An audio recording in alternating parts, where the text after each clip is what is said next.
ən geniş yayılmışlardan biri apendisit, kör bağırsaqda deyirlər buna. Hansı hallarda valideyn apendisitdən şübhələnməlidir? Qarnın hansı nahiyəsində ağrı olarkən və yaxud da digər hansı əlamətlər var ki, valideyn apendisitdən şübhələnib həkimə müraciət etməlidir? Belə deyək, bu apendisit məsələsi ümumiyyətlə uşaqların ən çox təcili əməliyyat olduğu cərrahi problemdir, kəskin apendisit. Və nəzərə alsaq ki, bir günlük uşaqdan tutmuş 17 yaşa qədər əgər biz uşaq cərrahları əməliyyat ediriksə, hər yaş qrupuna görə, xüsusilə 5 yaşa qədər, 5 yaşından yeniyetmə dövrünə qədər və yeniyetmə dövründən 16-17 yaşa qədər bunların hamısının klinikası bir-birindən fərqlənir. Yəni 1 aylıq nadir də olsa olur bir uşaqda, yaxud da 1 yaşında, yaxud 5 yaşında bir uşağın apendisitdəki şikayətləri ilə 12 yaşındakı, 15 yaşındakı uşağınki eyni olmur. Məsələn, bir 10 yaşında uşaq öncə iştahı pozulur, qarnı ağrımağa başlayır, qusma ola bilər, qızdırma ola bilər, qarnın sağ alt kvadratında ağrı şiddətlənməyə başlayır, uşaq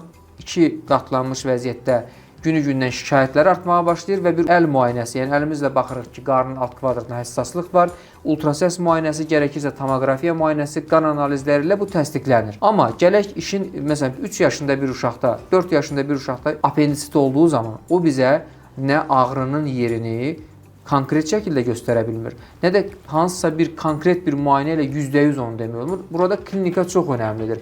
Yəni bir 3 yaşında, 5 yaşında uşaq istənilən bir şeyə qarın ağrısı ilə reaksiya verir. Yəni acanda da qarnım ağrır deyə bilər, qaz sancısında da qarnım ağrır deyə bilər, apendisitdə də qarnım ağrır deyəcək. Ona görə bunu diferensiasiya eləmək çox ayrı bir təcrübə tələb eləyir. Təbii ki, uşağın ümumi vəziyyətinin pisləşməsi. Məsələn, valideyn baxır ki, bu uşaq dünənki uşaq deyil. Birinci aktivlik azalır. Yəni uşağın iştahı pozulur, aktivliyi azalır, qızdırması ola bilər, qusması ola bilər. Qarında bir apendisitdə hər zaman ağrı olar uşaqlarda. Yəni əlini qarnına tutur, 2 qatlanmış vəziyyətdə iştahı pozulur, qusur. Bu sadə bir şey olmadığını valideynlər hər an dərk etməlidirlər. Yəni bu uşaq dünənki uşaq deyil, məsəl üçün. Halı pisləşdi, keyfi pozuldu. Ultrasəs müayinəsində uşaq ağlayan, qışqıran bir uşaqdır. İcazə verməyə də bilər, dəqiq görünməyə də bilər, amma əl müayinəsi ilə biz təqribi müəyyən edə bilirik apendisitin klinikasından. Qan analizlərlə bunu təsdiqləmiş oluruq və şişmiş bir apendiks gördüyümüz zaman klinikada onu təsdiqləyirsə, biz bu uşağa apendisit diaqnozunu rahatlıqla qoya bilirik.